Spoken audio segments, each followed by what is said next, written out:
Good afternoon and good evening. This is a scene for Septa the Howling Wind, a werewolf apocalypse game set in San Diego. Today, Kate and her new papa, Ryan, went to IKEA to get furniture for her bedroom. And they managed to make their way through the warehouse and the showroom and all the such, being given a very, very, very wide berth, as they are quite the rageful individuals. And after having about a bajillion Allen wrenches dumped in the basket, and I'm sure meatballs and dime cake and all sorts of things were bought, and everything she could possibly need for her new bedroom, they get home and put all of the stuff together as best they possibly can while looking at the little men with no words. I'm sure there were probably a couple of rage rolls involved. I'm sure there's more than one instance of Kate turning directions upside down and saying, "How come I can half read it this way and then turn it right side up, and then half read it the other way, but the halves don't make sense?" I think we're supposed to bounce it from the ceiling. I don't know who puts a bat on the ceiling, but I kind of stand there scratching his head with the Allen wrench like, oh my god.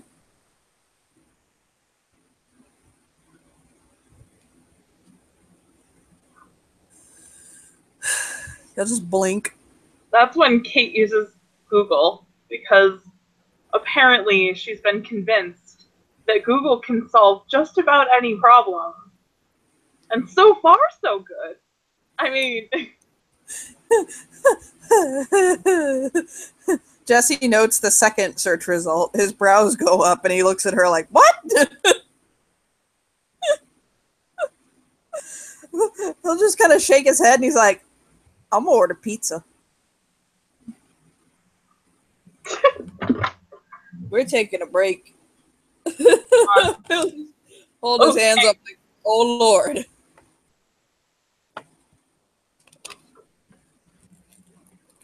She'll give him a very small yet warm and patient smile. I can find the directions through Google. I'm certain of it.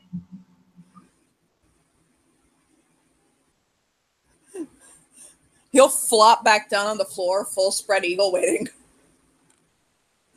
Oh no, that was her saying for him.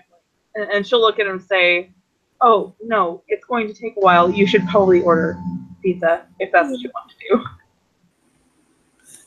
He'll to do. he'll get up and he'll dig his phone out of his pocket and he'll start ordering. Like, what do you want?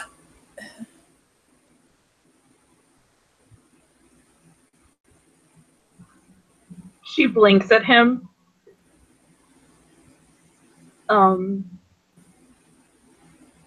Pizza? But what do you want on your pizza? I don't know. Usually we just get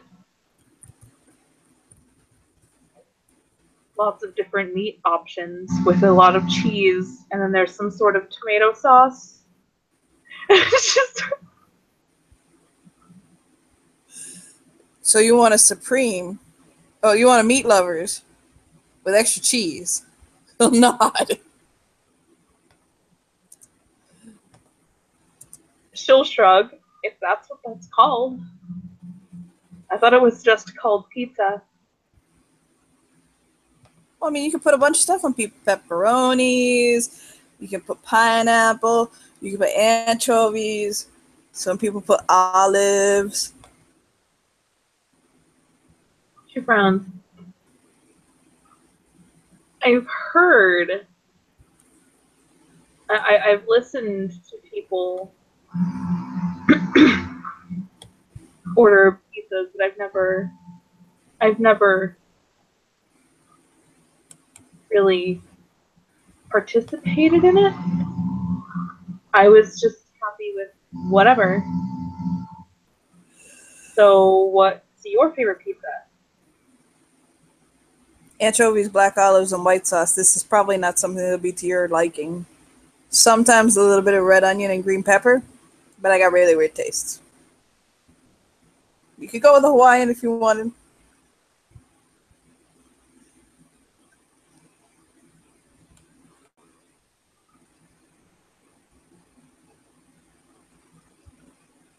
Why wouldn't I like it? Some people don't like anchovies on pizza. Forgetting the rest.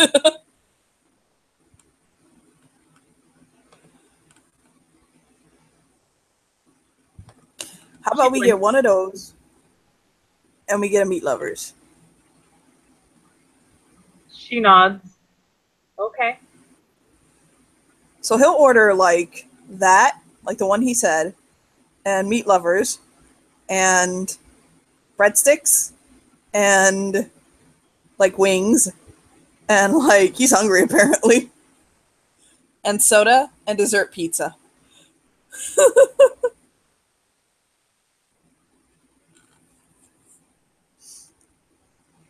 The hilarity is unfortunately lost on poor Kate, even if it is not lost on Nikki.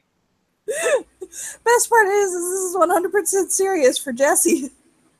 He's like, everything, just bring it all. I'm hungry. Don't order while I'm hungry. I'm hangry. So,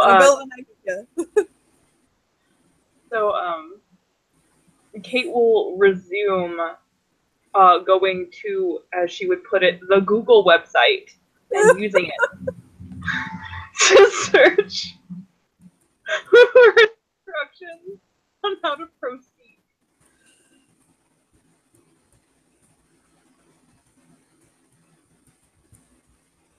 I take it you probably got the Hymnus bed set because that's like the prettiest, like best, like not best one, but like it's the prettiest mid-level one. Sure. Put links in the chat. We'll go with that. That's my set. I have that. He's kind of like trying to put the headboard slats in without completely fucking it up. He's like, to make sure there's space right. Like, oh god.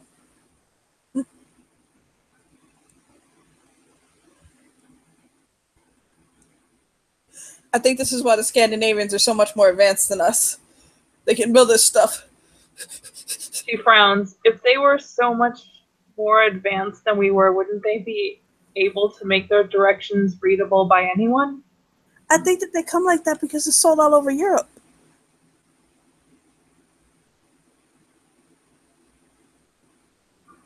She shakes her head.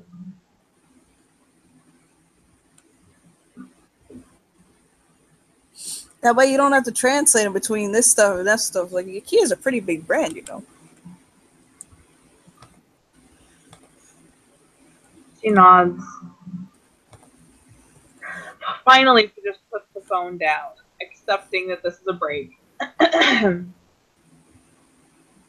And she sort of looks at him and sighs. I've been learning a lot about how big the world is.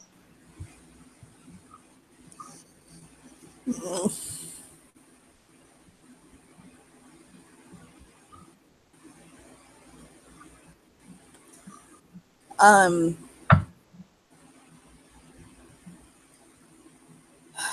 having sad thoughts tonight. She frowns. Didn't you have a good time today? I had a great time. It was fantastic. And I love spending time with you. I got something on my mind that's outside of this, and it's bothering me.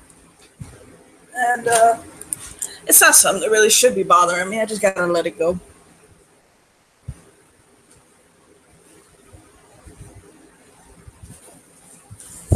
Kate frowns.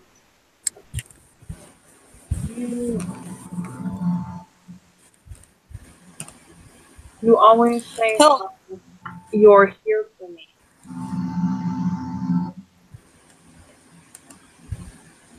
Please let me offer the same back to you. I'll smile at her. He'll put everything he's holding down and just kind of sit back, and he'll lean against the wall with his legs out and kind of lace his fingers over his tummy. I don't get the chance to really offer that back.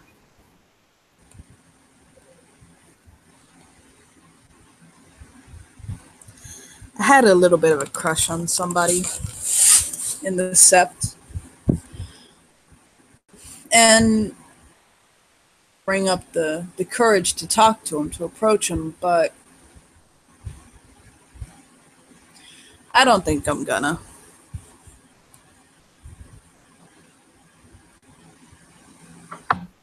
She sort of frowns and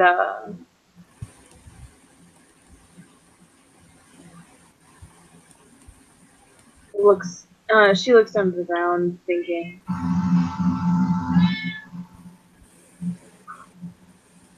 I can understand how that would put someone in a tricky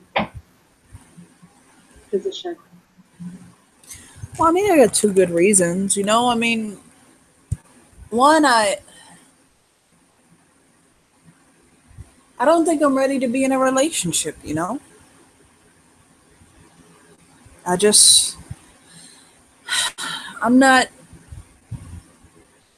I'm learning more and more about myself every day and kind of figuring stuff out. And, I mean, enjoying, what time we got and enjoying learning my place in the Sept and all that. And romance can be complicated, you know?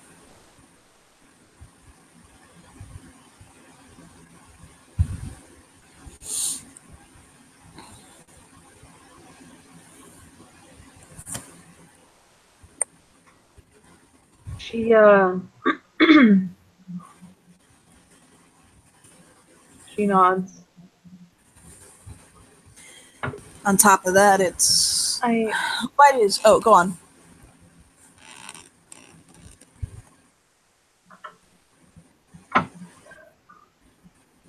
You said romance can be tricky, but does it have to be?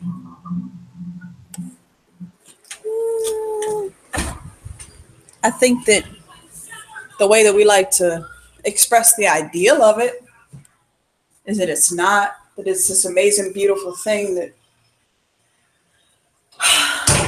Look, can I be blunt?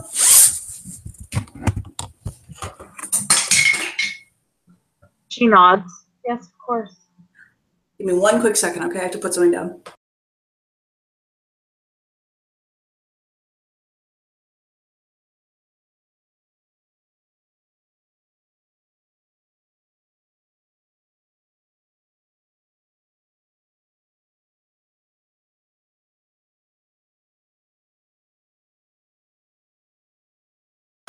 Sorry about that. I was moving something in my kitchen.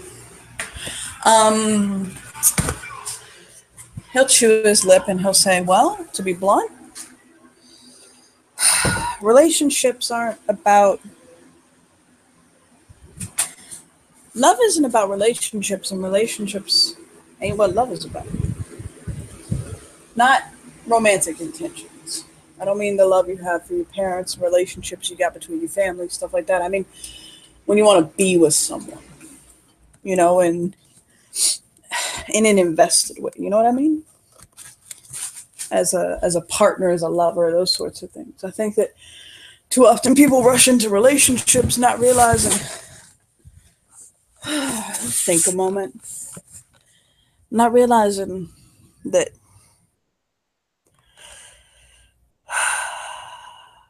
it doesn't work the way that it's sold to us, you know? She frowns and sort of scoots up closer to him and puts her arms around her knees and sort of tilts her head in like a curious way. What do you mean? What do you mean it's different than how it's sold to us? I'm sorry, I don't understand. No, you're fine. Love is sold to us as the be-all and end-all. We're taught that one day we'll find the one meant for us, who will complete us, and that life will be perfect and it'll be the happy ending. You know what I mean?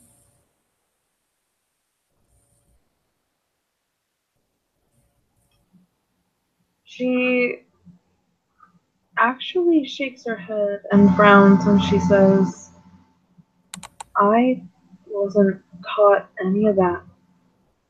Not that I remember. Well, it's a very common theme across. It's a very common theme across humanity. The union between partners, that love fuels us, feeds our souls, drives us. I one time told a girl that I was with that, well, he'll shake his head and he'll say, I'll tell you later. I can't be as poetic as it required me to be. I'll dig up the poem I wrote for you. But there's a lot of emphasis placed on finding our other half in society. And there ain't nothing necessarily wrong with that whatsoever. But first off, you got to make sure that you're shored up, and that when you come into a union, that you're not one half of a person coming into and creating a whole person with another, but that you are two people, themselves figured out, and are okay without each other. So that the way I see it is, you're not taken advantage of, so that you can exist without that person, so that you don't place too much of so that you become interdependent and not codependent. Does that make sense?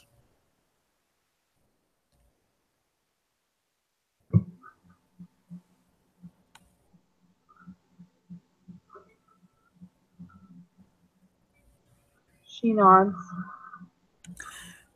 Where I stand in my life right now, to be a lover, to be someone's partner in a romantic sense, I feel that I'm not complete in that sense. And to be honest, I don't know if I ever will be. The older I get, the more I just feel like, to be honest, I'm okay by myself. That I don't really feel driven to tie my life to anybody else like that. When I was younger, I had a lot of connections. To be honest, I was a bit dangerous about it. I slept around a lot, and I could have honestly caught something. To be honest, I don't know how I didn't. But then as I got older, once I hit about my late 20s, I just kind of slowed down. And then once I hit my 30s, my young 30s, all my friends were getting married, stuff like that. All my people were moving on, making families, having babies and stuff like that. And I was a great uncle. I was the best man in a couple weddings, but I never really saw it for myself. I guess it's because I guess it's just because I like keeping my own company too much, you know?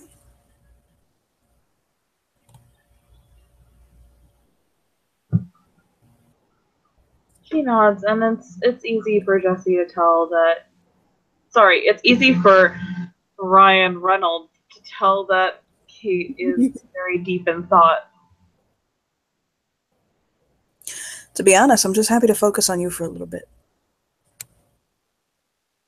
I just kind of want to make sure you're doing okay and you got what you need. I figured myself out in that sense, which direction I'm going, what I'm doing, but helping you is, it just clicks in my brain. It helps it to kind of move forward. It works. He'll smile and kind of settle down a little bit. And honestly, I'm happy focusing on that for a little bit. The SEP, doing my duties. I realized I was happy. But then there was the other big part, other big aspect of it.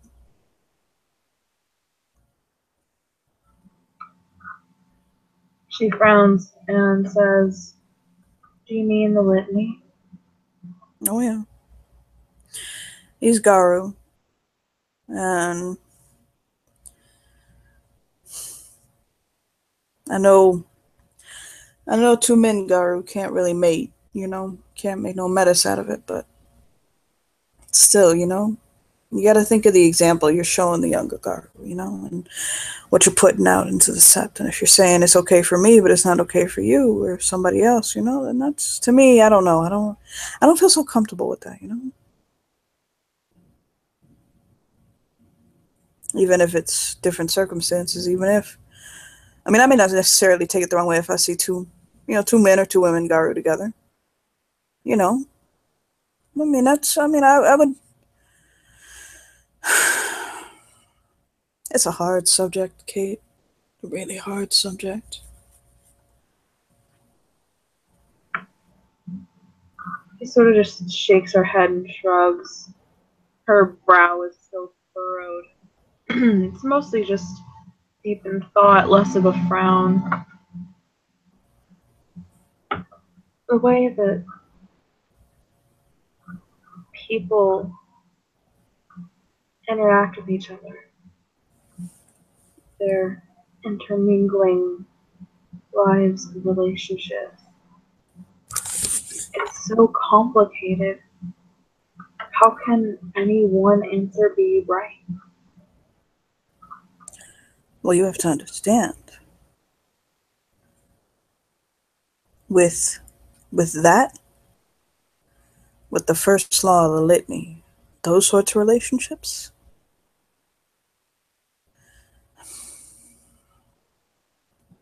she nods. It's not just worrying about Metis. It's worrying about him.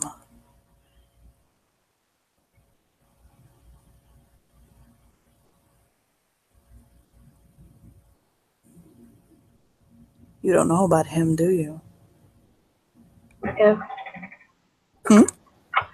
by him you mean the worm, then... No. I mean something else. I mean the first. I'm sorry, can you repeat that? He said, I mean the first. Do you know about the first Metis? She shakes her head.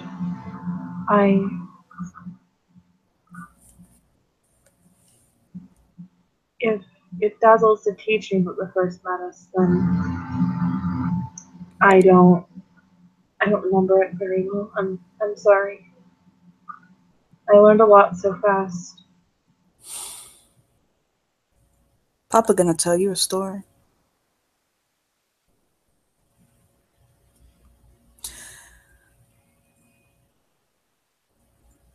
There's a lot of tribes that will say the first Metis was born of the tribe that they're up against. Shadow Lords will say it was the Silver Fang. The Fianna will say it was the Fenrir. Or the Black Furies will say it was the Get. The Ktano will say it was the Wendigo. But it's been lost to time who the first Metis was born to. Me? I heard it was a Fianna woman with a silent strata man. Now back in that day, this was in the earliest days of the nation when the tribes had just begun to form. People were separating in unwanted ways. And this woman laid on her back in the middle of the sept, and what clawed its way out of her Krynos loins almost killed her.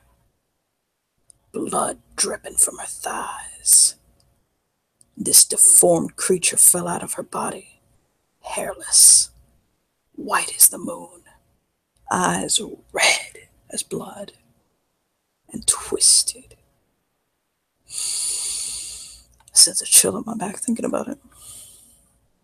He can see that Kate's eyes are like really big saucers, and she is just staring at him from like out behind her curtain of hair. She is fully enraptured in this story. Like, she is so into this, and like he has her hook, line, and sinker at this point.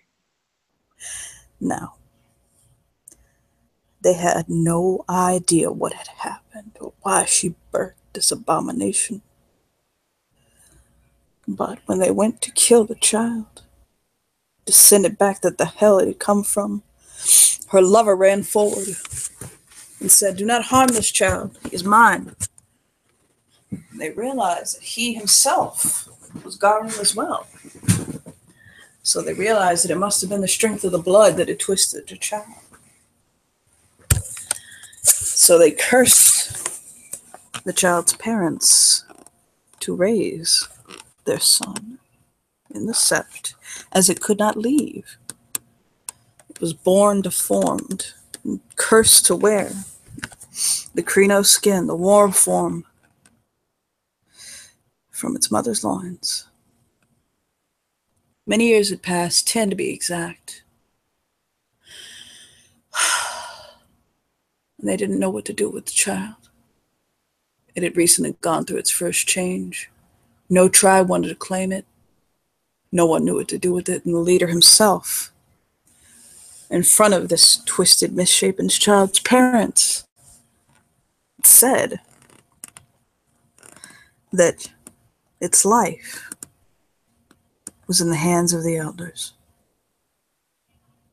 And they tried to punish the parents. The rage that flowed through their son, who was born under the full moon, was so great he attacked the leader of the sept. The leader survived, but just barely.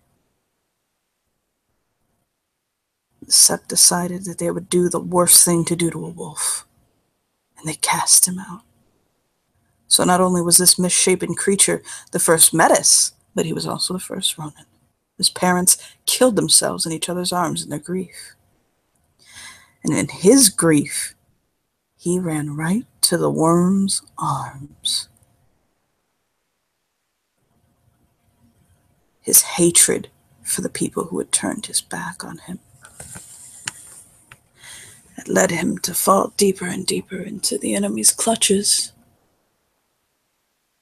His skin still white, and is written with the legends and runes of those that he's killed. Of the purest silver blue across his skin. His teeth and claws are pure silver. His gums black and charred.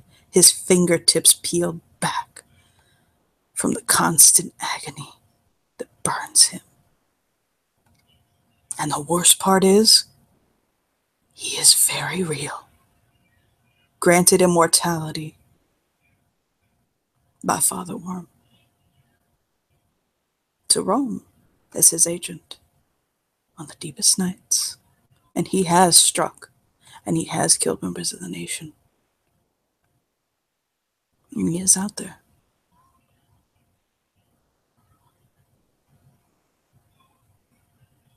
And he'll just watch her.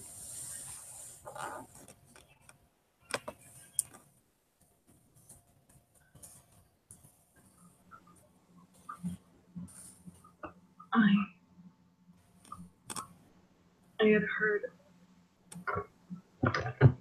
heard of those events, but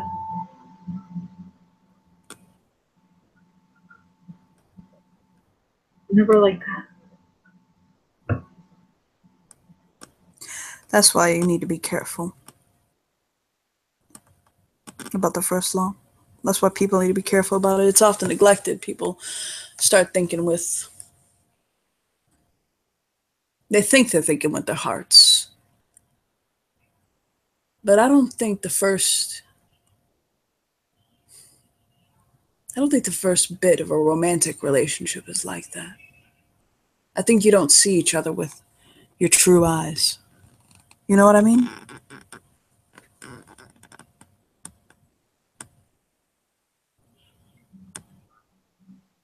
What do you mean when you say true eyes?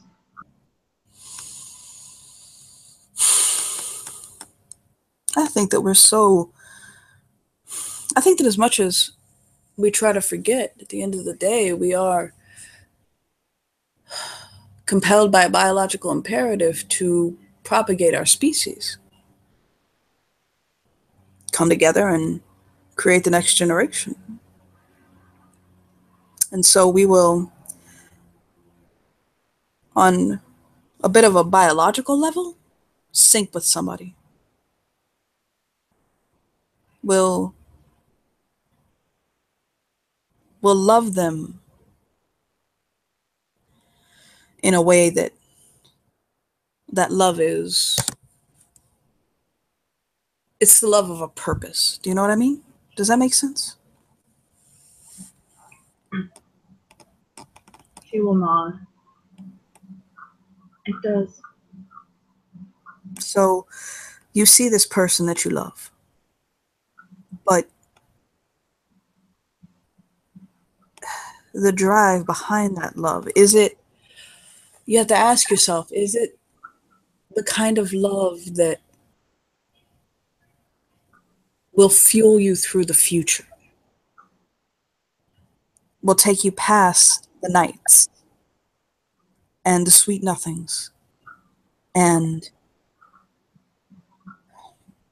needing to feel like you belong to someone?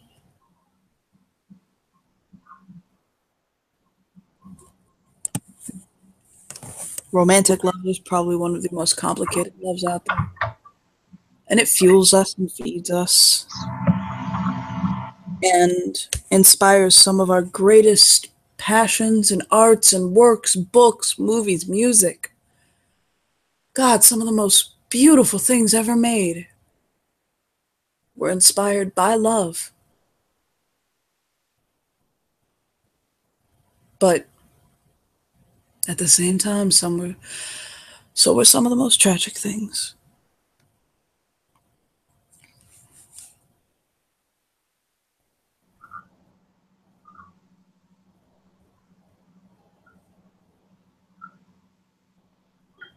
She sort of shifts a little bit.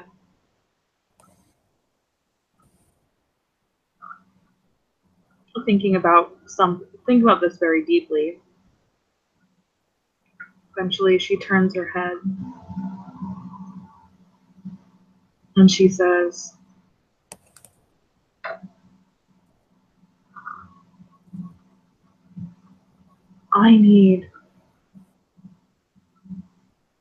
we all need to know who we are and be stable enough in that to move forward with our lives. I don't see how you or anyone would need a feeling to drive them when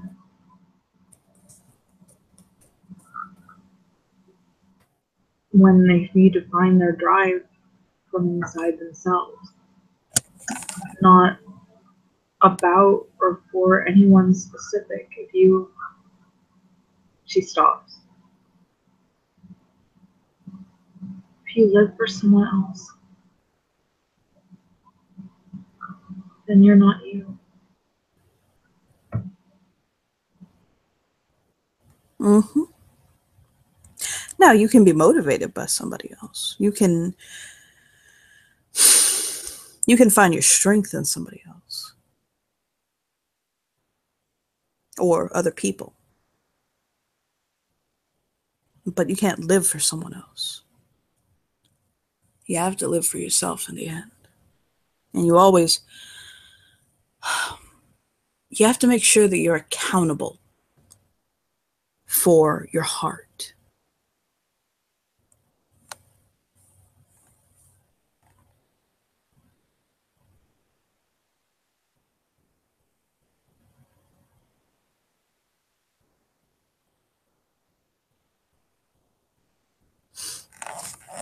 He watches. She nods to him.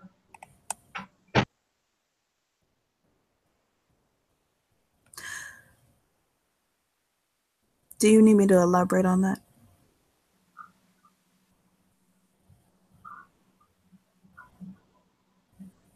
She shakes her head. No, I understand you. That's fine.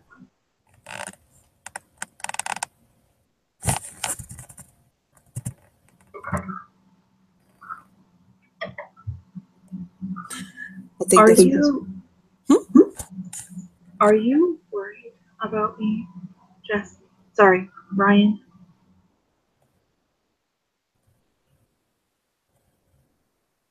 Every day. But I think there's a lot that you haven't learned. And with clear eyes, you'll make the right choices.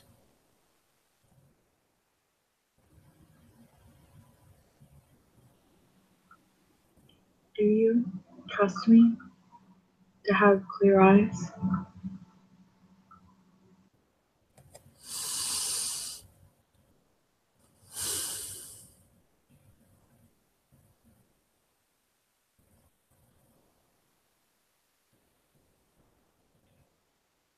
I do.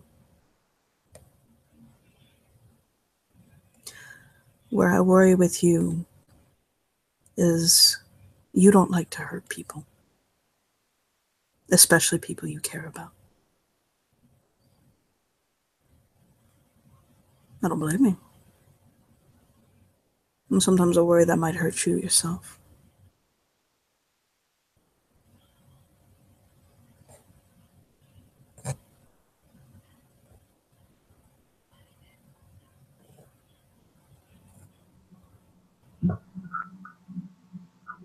You get hurt.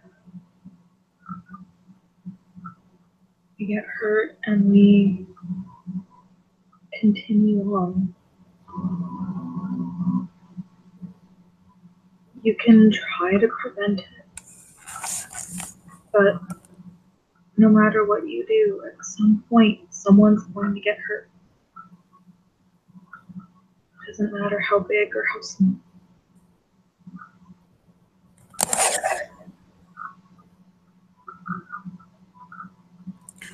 I never would wish upon you that you would never get hurt. What I wish for you is that you have the strength to deal with it. You're going to get hurt. It's that simple. I'd never do anything to intentionally hurt you.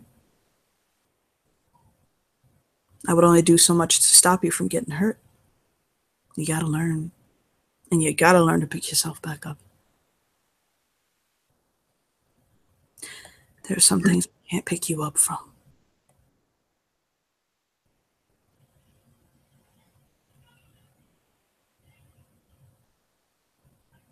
And then there's some things that you can't pick yourself up from. And I want to make sure that you understand going into our society and going into our ways that you are crystal clear on what those things are. And that is, there are two things in the litany that are without a doubt the most infallible rules. You can be flexible on some of the others. You'll play around with them, but there are two. You're talking of the Gauru shall not mate with other Gauru. Mm-hmm.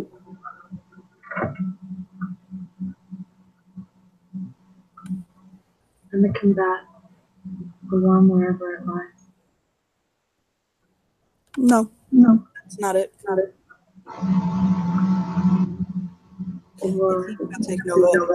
Or were you speaking of The veil. Not even that one. It's the last one.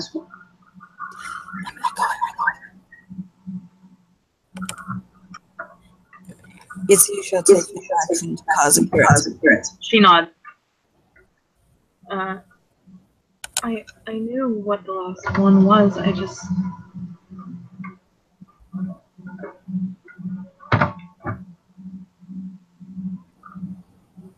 Is that one more important because it covers all the rest? And it is the summation of what we are as Garu. Karens are the sacred life force of Gaia, where her beauty and power flows through and touches the Tellurian. Her most vulnerable spots. If you take an action to cause that to be violated, you are one of the greatest defilers walking the planet.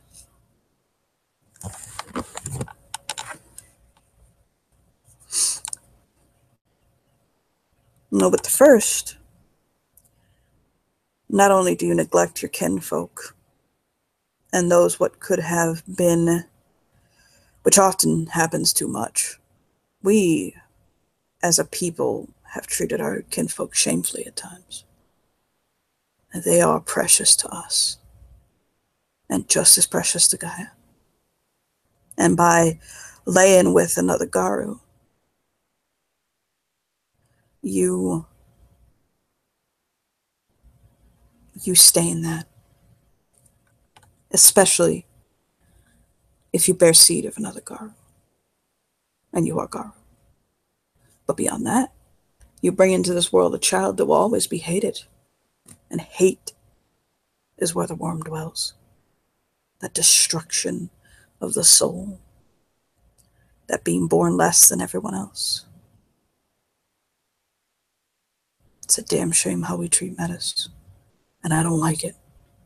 I try to, as the litany says, respect those beneath the altar of Gaia. Even the Metis. But I know that that's also a bit rare.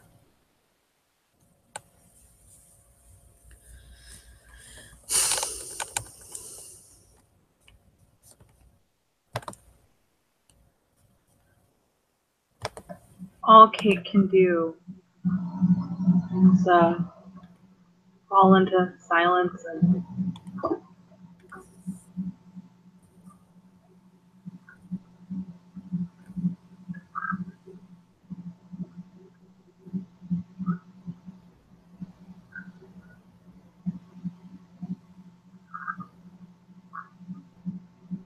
I understand.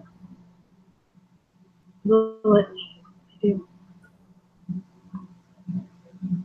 I understand that it all must be fun. Even if I don't understand why all of the time.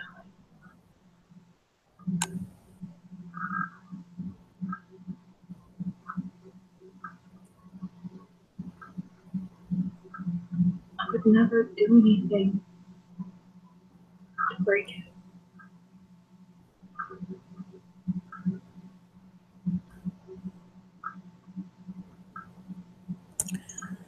The minute that you believe that you would never do anything to break it is the second you leave yourself open to it. You have to remember that it is not an absolute. It's not a fact. It's a living choice you make every day to not do it. And you're going to have it tested. And there will be times when you have to break the litany. It happens. We literally would not have Philodox if it didn't.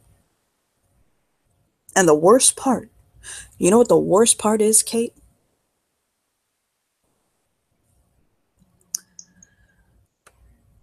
I'm going to throw out some bullshit statistics to you. 90% of the time, you never saw it coming.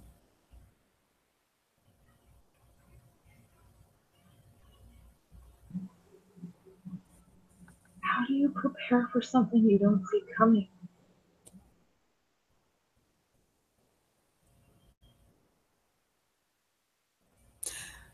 I'm going to tell you something about myself.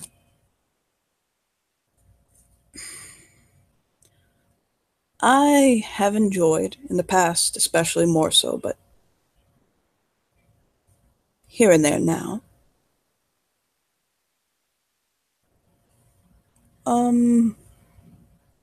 drugs harder than marijuana.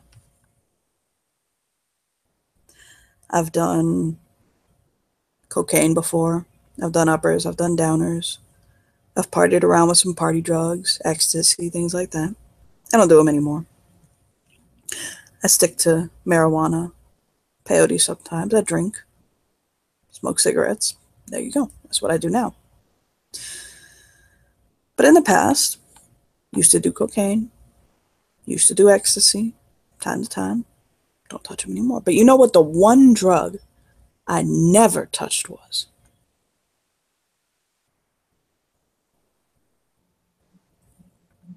She sort of frowns.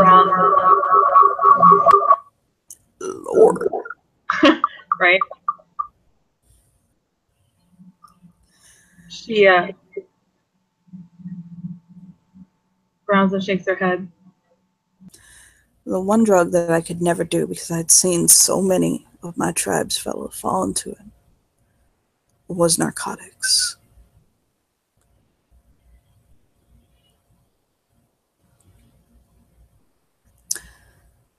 When you drink, when you do ecstasy, when you party with cocaine, it gives you this beautiful, intense burst. Instant gratification. But what it gives you, it demands in payback immediately. Hangover, headache, sick.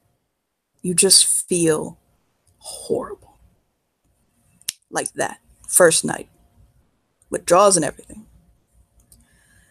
But do you know what narcotics do to you? She shakes her head very clearly, having no idea. I watched one of my very dear friends fall deeply into narcotic addiction. It's really common amongst the tribes. Everybody knows someone. The way narcotics work is you take a little bit, maybe take the edge off of some pain, you hurt your back, you broke a bone, or you had surgery on something, or maybe just somebody told you, hey, you look like you're going through a lot. Take a little bit of this. And the problem with narcotics is they don't ask to be paid back in return immediately. So you take a little bit of a narcotic. It works on you. You're numb. You're happy. You're able to get through life. You take a little bit at a time. And things are great. They're perfect. You go on along and it's $10 here, $10 there every other weekend. A little bit just to get by. You going through life. You pop a pill. You take a little bit of dust, blow it up your nose. But it starts going faster. And you start needing more. And it starts coming harder. So you spend more money. And then it starts demanding more of you. But the problem is by the time that it starts demanding more of you, you become so dependent on it that it consumes your entire life. Now you can't be happy unless you have it. Now there's no way for you to get through the pain or the torture that you feel into not having that upon you, that it rips you to pieces. But it always started off. No matter how deep you have the needle in your vein, no matter what you sell, no matter whose dick you suck, it always started off with one hit. And that's exactly where the litany starts. and how you can end up spiraling to breaking the litany to the point of shattering with ways you didn't even realize. One glance too long at some handsome man's eyes. One thing you didn't realize was pleasing you. Pretty words. Sunsets you both watched together and walked away from. And then you start building them more and more and more where you need somebody else's love, where you're fighting beside them. And you think nobody in the world understands me like this man beside me does. And then you make an excuse. And you wake up in their arms and you think to yourself, what did I do? And then God only knows where you end up. You gotta stop and be careful and pay attention to the little things. Pay attention to somebody's motivations as to why they're talking to you, what they want out of you, where things are going, and what they're going to demand from you in payback that you never even realized was expected on the table.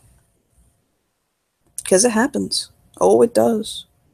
There wouldn't be Metis if it wasn't, and nobody ever starts out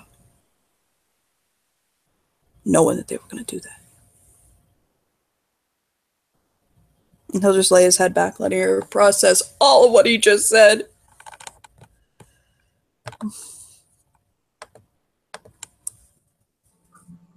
She will slowly stand up. Her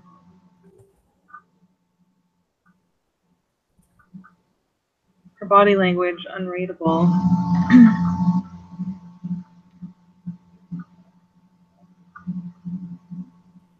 And half choked up, she will say to Ryan,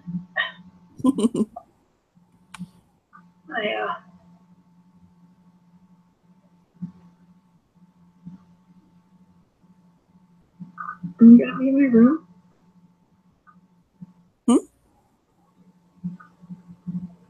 I'm gonna be in my room. Okay. He'll nod. He knew he said a lot.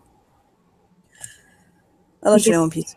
He can see or hear the tears in her eyes, and she goes there quietly. And if he's paying attention, which I'm sure he is, both of her hands sort of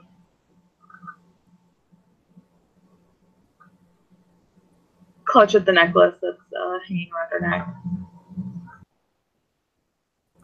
as she walks away. When she leaves him, he'll kind of put his head back and look up. And he feels fucking horrible inside for the audience. But he also knows that as painful as that was for him to do, that he really had to. And that when he signed up for this, he had to take the good with the bad, and this was the bad.